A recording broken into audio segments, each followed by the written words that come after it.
Olá, bem-vindos de volta ao Guia do Sobrevivente. Eu sou o Batata e hoje a gente vai falar sobre isso aqui, ó, banco de sementes e o que faz o cultivo de sobrevivência ser diferente de todos os outros cultivos domésticos. Produzir comida em casa é algo bastante viável e tem muita gente mostrando como é que se faz. Se você entrar lá no Instagram do Guia do Sobrevivente, você vai ver diversos colegas sobrevivencialistas já cultivando sua hortinha em casa. Por quê? Porque ter o cultivo dentro de casa numa situação de crise gera muitos benefícios. Um deles é economia. Não é só você ter um pouco de comida ali, é você também economizar para poder investir em outras preparações. Eu estou preparando aqui no Guia do Sobrevivente uma série de materiais para poder dar algum norte para vocês que estão começando agora a fazer sua horta ou que já tem uma horta, mas quer transformar ela numa horta de sobrevivência. Então se inscreva já, ative as notificações ali no sininho, porque assim você recebe todos os vídeos do Guia do Sobrevivente e aos poucos nós vamos tornando nossas preparações muito mais eficientes. Bora lá, são 3 aspectos básicos que regem a horta de sobrevivência. O primeiro deles é variedade, depois a forma de cultivo e o terceiro é o fator tempo. As principais diferenças entre uma horta de sobrevivência e uma horta comum que a maioria das pessoas fazem, ou até aquela horta que as pessoas usam para ganhar dinheiro, está exatamente na alimentação familiar. Você vai ter ali uma variedade maior de itens para você poder ter várias colheitas diferentes e não enjoar daquilo que você está comendo. Você está fazendo uma horta para se alimentar e não para vender e não de forma comercial. Isso nos leva à variedade. Variedade, quanto mais sementes você tiver de elementos diferentes, verduras diferentes, melhor é para você, porque assim você não enjoa. Isso torna já bastante diferente das hortas comerciais. Falando ainda sobre hortas comerciais, para você ter uma ideia, eu vou te dar uma receita para você faturar R$1.000, R$1.000 por mês, só com horta. Se você tem um quintal aí de 10 por 10, por exemplo, você já pode começar esse sistema. Você vai pegar ali e vai fazer 8 canteiros de 8 metros por 1 metro, deixando ali um passeio no meio do caminho. Nesse canteiro, na primeira semana você vai colocar 50 pés de alface. Vai plantar 50 alfaces ali. Segunda semana você vai lá e faz exatamente a mesma coisa. Planta mais 50 mudas de alface. Você vai fazer isso sucessivamente. Você vai garantir que as plantas sejam muito bem irrigadas e que elas tenham sol. Logo logo você vai estar colhendo a primeira leva de alface. Um pé de alface orgânico hoje é vendido a pelo menos R$5. 5 vezes 50, daí você faz a sua conta. Então, toda semana você vai estar tirando ali de 250 ou mais, vendendo para restaurantes, vizinhos e pessoas da região. Pode fazer isso com outras variações, rúcula, etc. E se você consegue aí um pequeno comércio, você numa semana, com um único cliente, você consegue desovar toda a sua produção. Esse é o exemplo de uma hortinha doméstica comercial para você poder levantar uma grana. Mas isso não é uma horta sobrevivencialista. A horta sobrevivencialista não é um negócio, você planta para comer. Então a variedade é muito importante. E também, quando você começa a aplicar a variedade, você vai ter colheitas diferentes. Você não vai viver só de alface. O que nos leva ao segundo passo, que é o processo de cultivo. Nessa hora existe muita dúvida do pessoal sobrevivencialista. Por quê? Porque existem várias formas para você poder cultivar uma horta dentro de casa. Uma delas é a hidroponia, que é muito citada, a aquaponia, que é muito citada.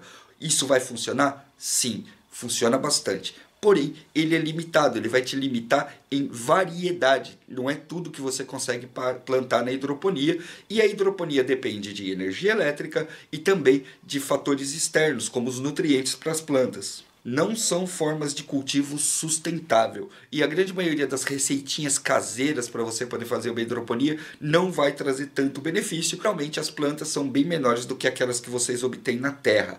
Pegando o exemplo daquela horta de R$1.000, nesses mesmos metros quadrados, 10 por 10, você consegue fazer várias camadas de cano e nesses canos plantar até o dobro de pés de alface. Ou seja, você consegue faturar muito mais se você investir em hidroponia. Mas novamente você vai ter uma variedade muito limitada. Para produzir coisas como tomate e outros recursos, você vai precisar investir muito dinheiro.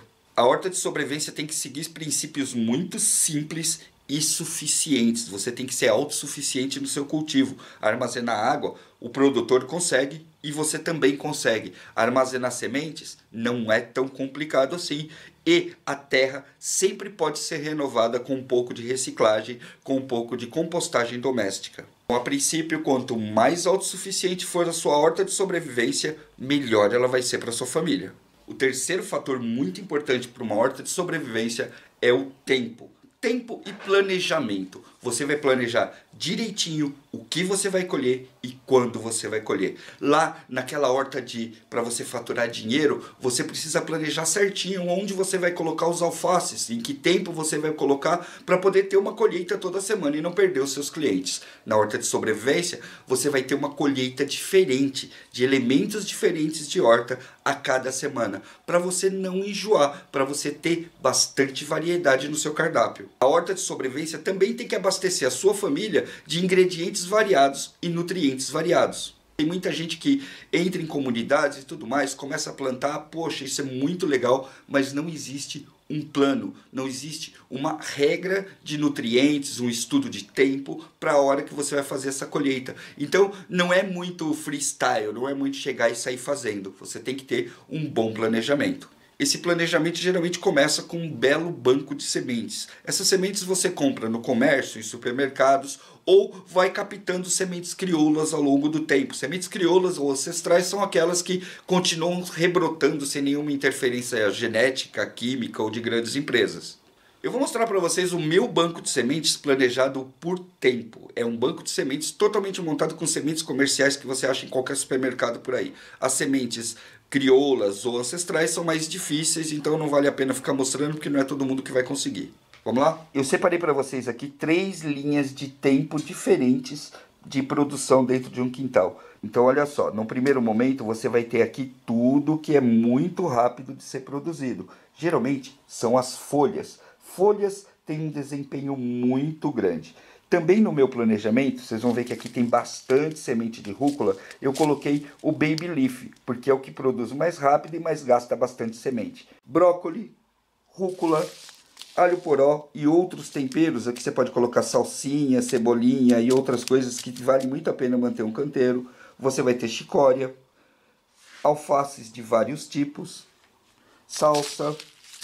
Você também vai ter aqui mais alface e outras folhagens. Tá vendo? Ó? Com isso daqui, você consegue uma colheita muito rápida. Essa daqui é aquela que você planta 2 ou 3 pezinhos toda semana. Não é para você plantar o pacote todo, porque senão você simplesmente enjoa de tanta coisa e vai ocupar muito espaço na sua horta. Aqui em cima, vocês vão ver que tem algumas outras sementes que demoram mais tempo. Essa daqui, cerca de 90 dias ou mais. Então você vai entrar aqui, você vai começar a ver a couve, que para ficar boa precisa de um pouco mais de tempo. O espinafre, que demora um pouco para engrenar, mas depois que engrena vai produzir bastante. Você vai ter aqui beterrabas, que eu estou adorando plantar agora. Minha horta está basicamente toda de beterraba, que é um tubérculo muito fácil de plantar. Dá para você colocar um por cada garrafa PET, se você plantar aí no seu quintal. Milho doce. Milho também é algo que demora bastante, mas que vale a pena você plantar. E esse milho aqui, ó, você pode replantar, tá? É um milho que está dando replantio para mim, pelo menos. Esse milho da Top Seed. Esse aqui, ó, cenouras, também ocupa espaço, demora um pouquinho mais. Pepino caipira.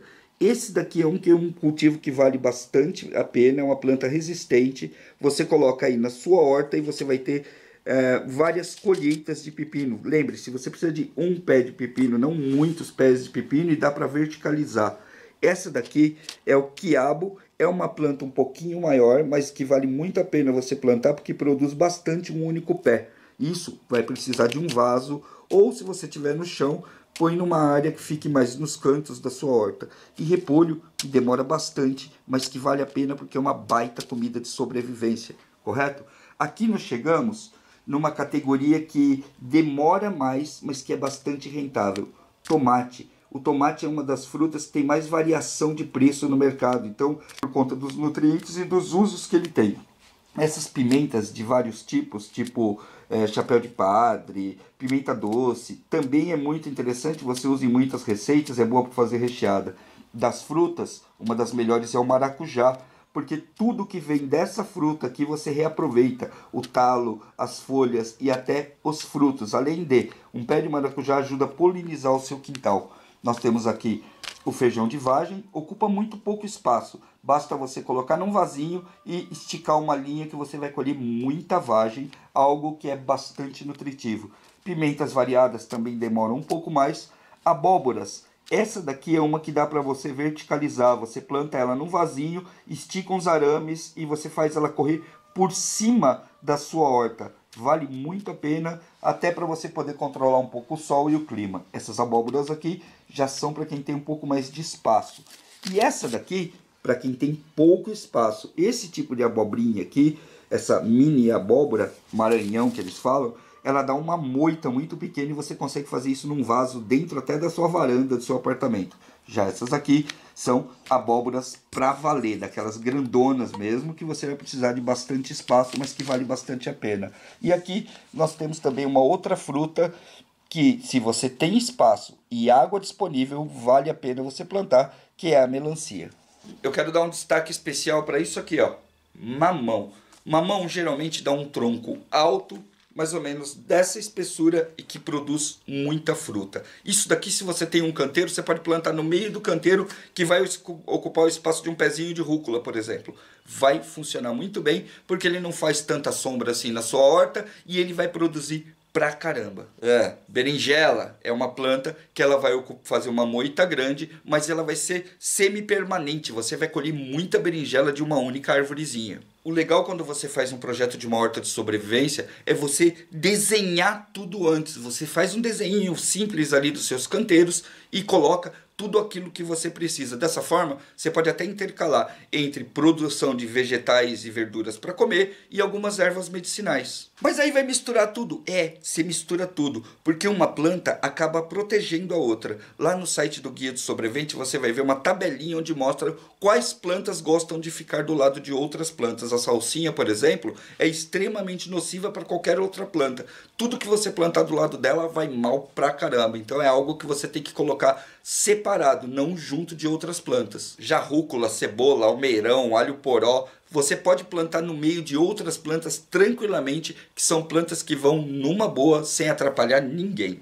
Tornar a terra da sua casa boa para o cultivo também não é uma tarefa muito difícil. Basta você fazer uma composteira ou compostar os itens que você tem de resto de cozinha. Se você tem animais, melhor ainda, porque você consegue adubo natural facilmente. Misturando isso na terra a cada período, você vai ter sempre uma terra rica e uma terra muito produtiva na sua casa. E não importa se você está plantando direto no chão ou plantando em vasos. O uso da terra acaba sendo um pouco mais sustentável do que o uso de outros sistemas, como aquaponia, hidroponia, etc. Esses usos são muito eficientes para um único tipo de cultivo, ou 2, 3 tipos de cultivos mais simples, para você fazer dinheiro e também para você poder ter uma produção muito grande em curto espaço de tempo. Não é indicado para quem está pensando em sustentabilidade em uma horta de sobrevivência.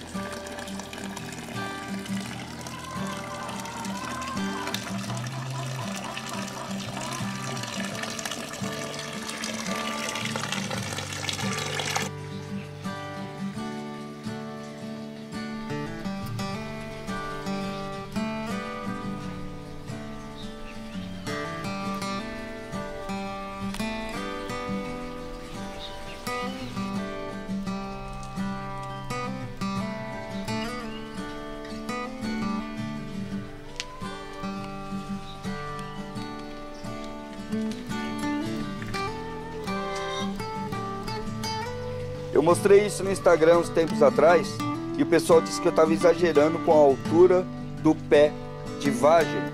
Dá uma olhada aqui.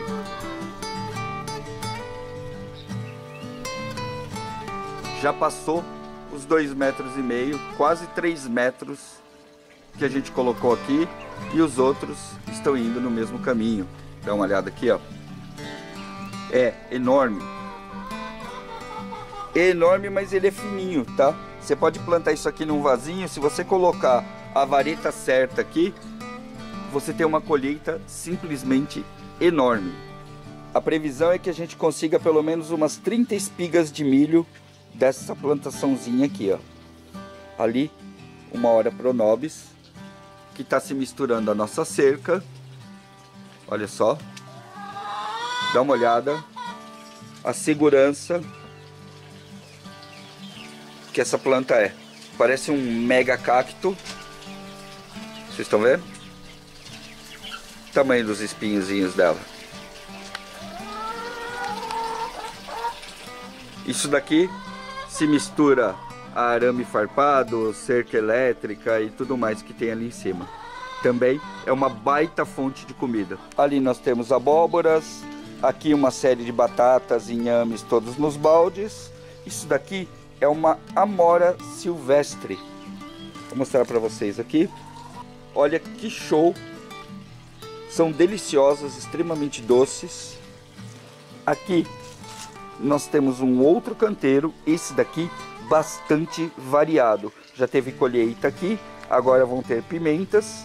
Aqui folhas, já temos rabanete para colher ali. Rabanete é bom porque são 30 dias para você colher. Ali os primeiros pepinos já pegando na cerca, tá vendo? São dois tipos diferentes. Esse aqui pequenininho, nós vamos correr ele para cá para fazer conserva. E esse daqui é para consumo em salada e tudo mais. Aqui dá para vocês verem direitinho o tempo dos cultivos. Dá uma olhada esse alface, ele é 2 semanas mais velho que esse daqui ou esse aqui. Eu pelo menos planto alfaces e folhas com 2 semanas de diferença. Então no canteiro de cima eu tenho alface com 4 semanas, aqui com 2 semanas e um plantado recentemente. Muita gente que eu conheço vai falar, ah, não tem problema, cultivo é cultivo, não tem essa frescura de horta de sobrevivência não.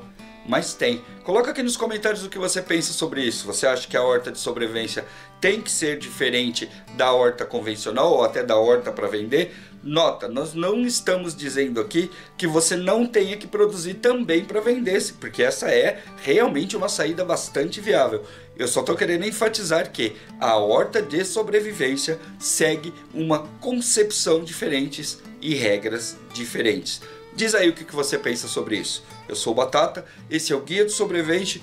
Eu espero realmente que esse vídeo ajude você a planejar melhor a sua horta de subsistência, porque os tempos que estão vindo vão ser bem duros e tudo aquilo que a gente puder produzir e economizar, melhor pra gente, porque a gente pode reinvestir em outras coisas que serão essenciais para esse momento que vai ser bem difícil.